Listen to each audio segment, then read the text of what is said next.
Okay, let's unpack this. Today, we're diving deep into a topic that isn't just important, it's absolutely critical for navigating the modern workforce, performance management, specifically how to really master it for the generations currently shaping our businesses. We've taken a stack of insights from cutting-edge articles to recent research focused on millennials and Gen Z to extract the most important nuggets for you. Right. And what's truly fascinating here, I think, is that adapting performance management isn't just about keeping up with new trends.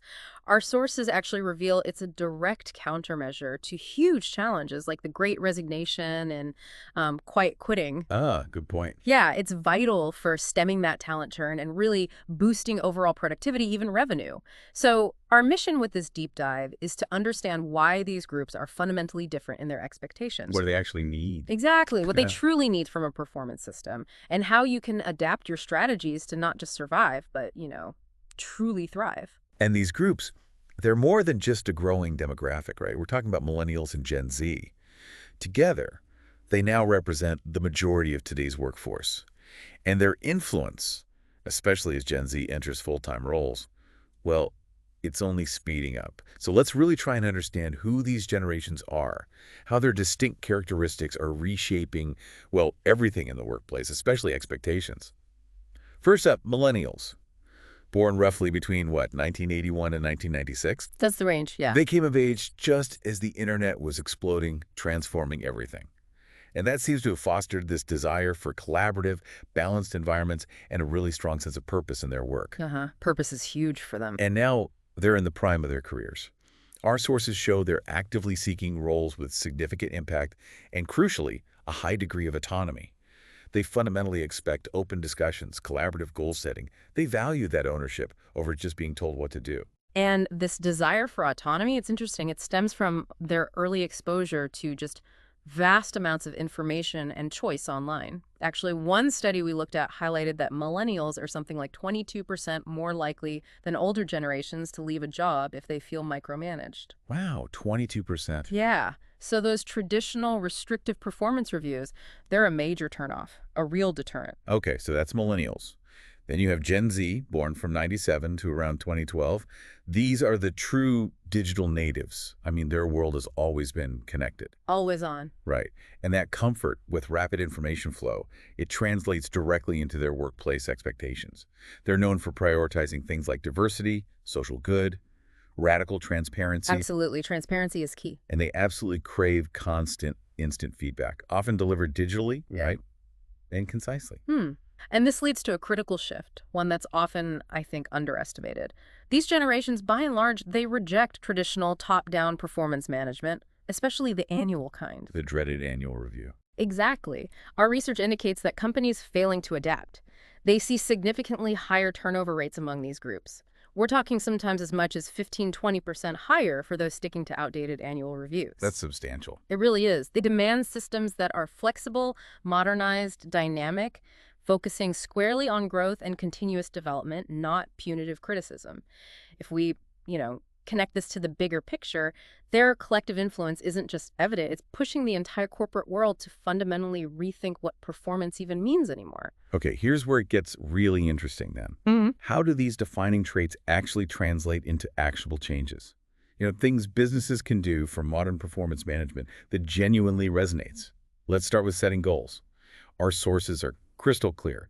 Unclear goals are just a massive efficiency drain. Oh, absolutely. Leads to disengagement, confusion. Yeah. It affects both millennials and Gen Z pretty badly. So how do we fix that? Well, the SMART framework is still foundational, specific, measurable, achievable, relevant, time-bound. The sources highlight it as a fantastic tool to keep goals aligned both with the business and individual expectations. Okay, but what's the twist for these generations? Right, here's the nuance. Involving your team isn't just good practice anymore, it's essential.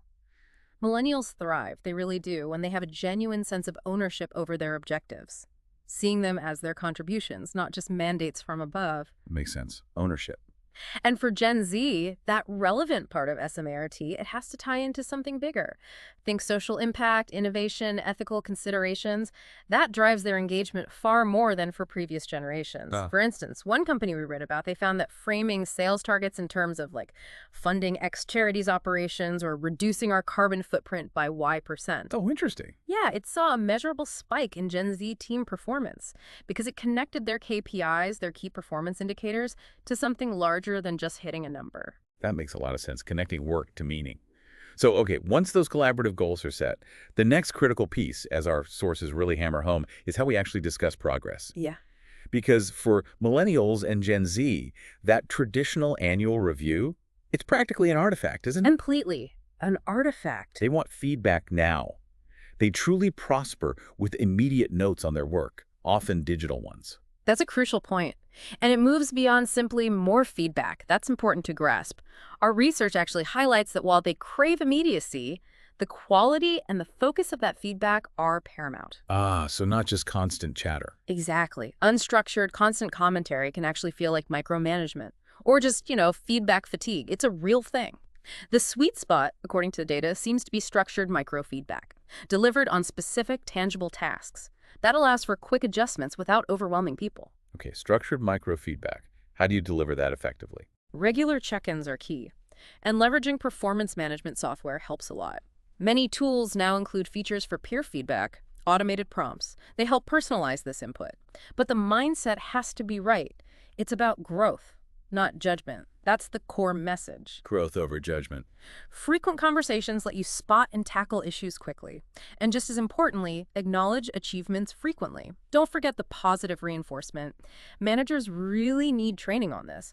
Keep feedback constructive, focus on solutions, and the path forward. That's how you build trust. And that leads directly into modernizing the evaluations themselves, right? Because Yeah. those traditional, often single point in time methods, they can feel incredibly stale and disconnected for these groups. Precisely. Stale is a good word for it. We should really be advocating for increased frequency, moving to quarterly, maybe even monthly reviews. The goal is to prioritize continuous development over some arbitrary annual rating. Especially for Gen Z. Yeah, Gen Z in particular, they are significantly more engaged when reviews focus on skills development, competency mapping, professional growth, not just abstract numbers or rankings. The best approach, our sources suggest, uses a mix. You need that qualitative insight, detailed observations, peer input alongside robust data from performance management tools. So qualitative and quantitative. Exactly. It provides a fuller, more dynamic picture. And that meets millennials' desire for continuous growth opportunities and Gen Z's need for transparency in their development pathways. Okay, so if the reviews are changing, the rewards probably need to change too. Generic, one-size-fits-all rewards are definitely out the window then. Oh, completely out. This is critical, and honestly, it's an often overlooked area where companies just bleed talent. Our sources stress that flexible performance management systems need to personalize recognition. How so? What does that look like? Well, for example, millennials often focused on their career trajectory and skill development. They might prefer upskilling opportunities, access to specialized training, or maybe stretch projects that expand their resume. Right, things that build their career capital. Exactly. Gen Z, on the other hand, might highly value public recognition, like a quick shout out on Slack, but being specific about their contribution, or maybe a LinkedIn endorsement that highlights their achievements to their network. Ah, more public and network focused. They can be, yeah. The key is having open conversations with your team. Find out what genuinely motivates them, and then tie that recognition directly to their specific contributions and, importantly, the company's values. It's actually very cost-effective, highly impactful, and directly boosts motivation and retention. Okay, that covers the core process shifts. Makes sense. Yeah. Now let's talk about the broader picture. Cultural shifts, technological best practices. How do we build a truly feedback-driven culture? Because it sounds like more than just process. It absolutely is. Feedback isn't just a task you check off a list. It needs to be a two-way culture, a continuous exchange, not just orders coming down from management. A two-way street. Precisely. Our research indicates that HR should really lead this by modeling the kind of openness and curiosity they want to see across the company. You embed this through regular informal checkups, maybe formalized skip-level meetings where employees talk to their manager's manager. And using performance management software can help too, prompting and modeling constructive feedback exchanges. How does that build trust? Because when employees feel they can genuinely shape processes, that their voices are heard, they become deeply invested. They feel ownership not just of their tasks, but of the company's direction. That alignment is powerful. And technology seems crucial here. In this day and age, it feels strategically, well, short-sighted not to leverage modern tech to its fullest. Oh, absolutely short-sighted. Our sources frequently mention platforms. Centrient was one example cited, showing how technology can truly revolutionize performance management. These tools, they track goals, they can flag hiccups early, they crunch complex data, giving you instant, actionable insights. Which these generations probably expect anyway? Millennials expect it, yes. And Gen Z, as true digital natives, they basically require a seamless level of tech integration in their work lives. It's just baseline for them. When you're choosing tools, vital features highlighted in the research include things like intuitive mobile access, essential robust analytics, maybe even sentiment analysis on feedback. Sentiment analysis, wow. Yeah, and AI-driven predictive capabilities that might flag disengagement risk before it becomes a real problem. Plus, the automation within these systems saves HR and managers hours every single week, streamlining goal setting, feedback collection, report generation. Efficiency isn't just a nice-to-have anymore, it's how businesses stay competitive and agile. Okay, so beyond the tools and the core processes, how can we boost engagement and motivation creatively? Move beyond the standard methods. Yeah, creativity is key here, and the sources had some good ideas, like offering structured stretch projects for millennials who often love a challenge and want to grow, or pairing Gen Z folks with senior staff in mentorship programs that drives purpose and skill development, hitting key needs for them. Mentorship, good one.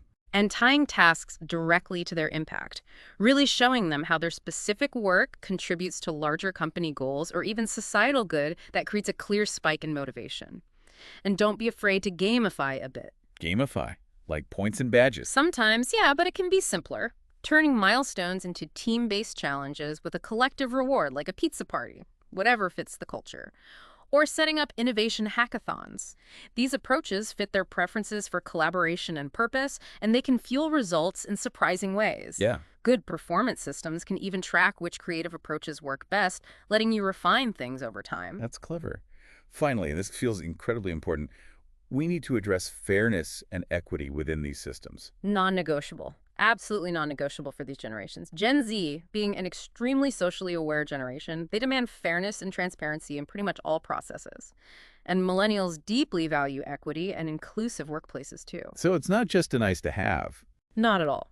Our sources make it crystal clear. Inclusive performance management systems build trust, not just with employees, but it actually resonates with clients as well. HR needs to be vigilant here. Ensure evaluation criteria are objective, that bias is actively rooted out of the process. How do you do that practically? Using data from performance reviews is key. Spotting disparities fast, providing really good managerial training on unconscious bias and objective feedback delivery is critical. Ultimately, fostering this kind of equitable environment isn't just about compliance or ticking boxes. It directly drives innovation, attracts top talent. It's genuinely a win for everyone involved. Okay, so let's try and wrap this up. What does this all mean for you, the listener? We've covered adapting performance management to millennials' desire for autonomy, for impact, and Gen Z's need for digital connection, constant feedback. We've highlighted the big shift away from those outdated annual reviews towards continuous growth-focused feedback. The power of personalizing recognition. Right, personalizing rewards, and the absolute necessity of leveraging robust technology, like the tools we mentioned, Centrient being one example, for efficiency and getting deeper insights. And this really raises an important question, I think. By proactively aligning goals, by embracing frequent and, importantly, qualitative feedback, and by using the right tools, businesses can truly unlock their team's full potential. It's not just fluff. What's the payoff? The research indicates that delivering that clear sense of purpose, ensuring equity, fostering continuous development, it leads directly to higher engagement, much better retention rates, and soaring productivity.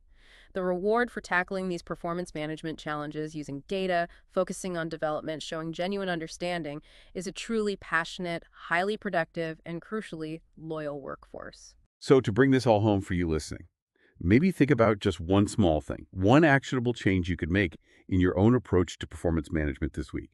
How could you start harnessing the power of these generational shifts right now, even in a small way?